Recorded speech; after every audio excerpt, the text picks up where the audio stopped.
পটলের রেসিপি অনেক রকম বানিয়েছেন জানি, কিন্তু কখনো কি এই রকম পটলের রেসিপি বানিয়েছেন? যদি না বানিয়ে থাকেন তাহলে একবার ট্রাই করে দেখুন।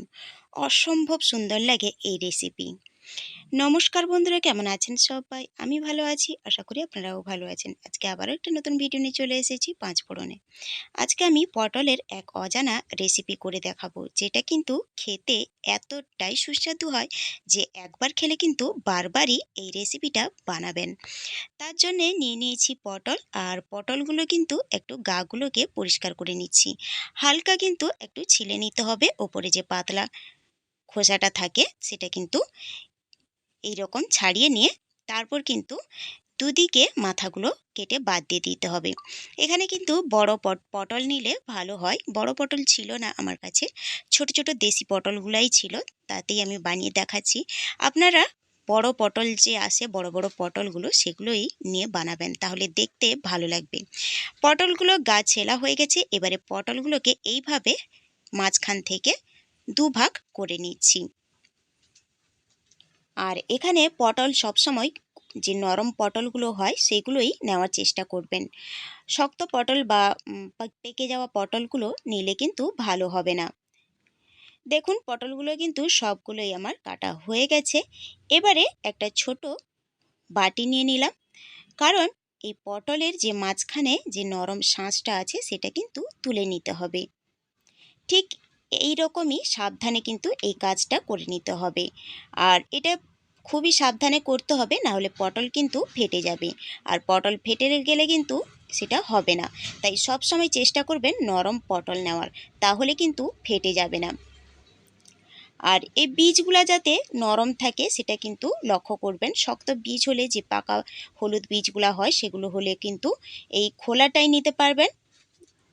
পেকে যাওয়া এই বীজগুলো কিন্তু নিতে পারবে না, সেক্ষেত্রে খেতেও ভালো লাগবে না। দেখুন, এই শাঁসগুলো কিন্তু নরম আছে, তাই আমি সবগুলোই নিয়ে নিচ্ছি। সমস্ত পটলের শাঁস বের করা হয়ে গেছে। এবারে দেখুন দেখুন একটা বাটিতে আমি বের করে রেখেছি। এবারে পটলের খোলাগুলোতে লবণ মাখিয়ে দেব, তাহলে খাওয়ার সময় খেতে ভালো লাগবে। ভালো করে এরকম পটলগুলোকে লবণ মাখিয়ে নিচ্ছি, তাহলে পটলগুলো ভাজার সময়ও নরম হয়ে যাবে তাড়াতাড়ি। লবণ মাখানো হয়ে গেছে। এবারে যে খোসাগুলো ছিল সেগুলো একটু হাতে এইভাবে ম্যাশ করে নিচ্ছি। ম্যাশ করা হয়ে গেলে আগে থেকে আমি একটা ছোট আলু সেদ্ধ করে রেখেছিলাম, তার হাফ আলুটা আমি নিয়ে এর মধ্যে মাখিয়ে দিলাম। এরপর নিয়ে নেব পেঁয়াজ কুচি। একটা মিডিয়াম সাইজের পেঁয়াজ আমি কুচি রেখেছিলাম, সেটাই আমি নিয়ে নিলাম। তারপর কিছুটা নিলাম কাঁচা পাকা লঙ্কা। এবারে স্বাদ মতো লবণ, আর অল্প একটু হলুদের গুঁড়ো, অল্প একটু জিরের গুঁড়ো, আর টেবিল চামচ 1 চামচ দিয়ে দিলাম কর্নফ্লাওয়ার। এবারে কর্নফ্লাওয়ারটা কিন্তু এখানে বাইন্ডিংয়ের জন্যে দিতে হবে। এবারে একটা ডিম আলাদা বাটিতে ফেটিয়ে নিয়েছি, সেটাই অল্প অল্প দিয়ে আমি মাখিয়ে নেব। তবে এককালীন ঢেলে দেবেন না, তাহলে কিন্তু পাতলা হয়ে যাবে ব্যাটারটা। আর কর্নফ্লাওয়ারটা কিন্তু অবশ্যই দিতে পারেন, বা ময়দাও দিতে পারেন, কিন্তু কর্নফ্লাওয়ারটা দিলে কিন্তু ভালো একটু বাইন্ডিংটা হয়।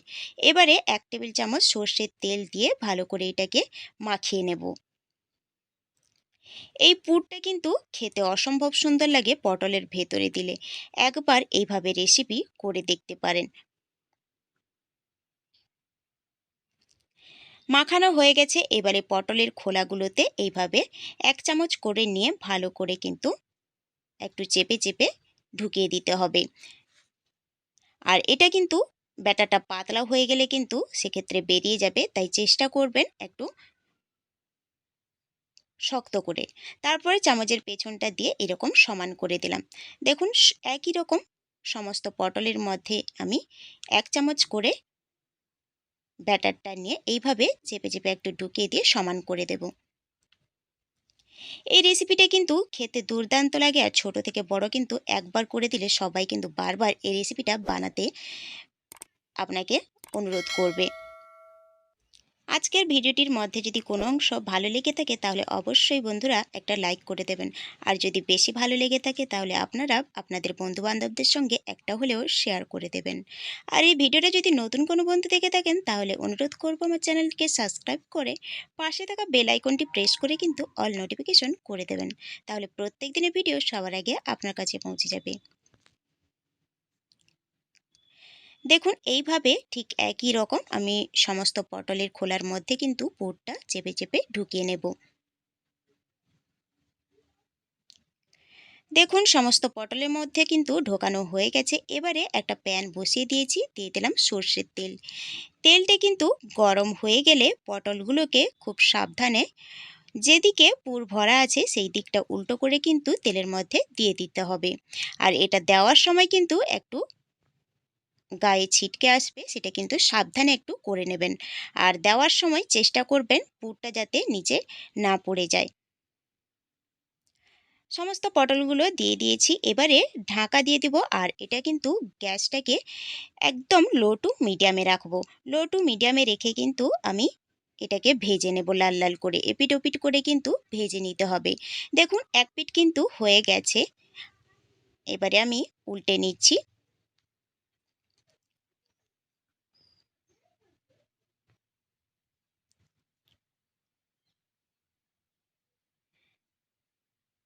দেখুন উল্টে নিয়েছি, এবার আবারও কিন্তু আমি এটাকে ঢাকা দিয়ে ভেজে নিয়েছি।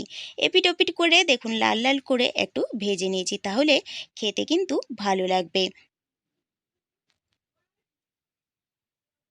হয়ে গেছে, এবারে আমি এগুলোকে তুলে নেব আর সার্ভ করে দেখাবো। গরম ভাতের সঙ্গে ডাল আর এইরকম পটল ভাজা যদি থাকে তাহলে কিন্তু আর কোনো রকম কিছু দরকার হবে না। কতটা সুন্দর লাগছে দেখুন। আর দেখতে যেমন ভালো লাগছে তেমন খেতেও কিন্তু অসম্ভব সুন্দর হয়। তাহলে বন্ধুরা অবশ্যই একবার ট্রাই করে দেখুন, আশা করি আপনাদেরও ভালো লাগবে।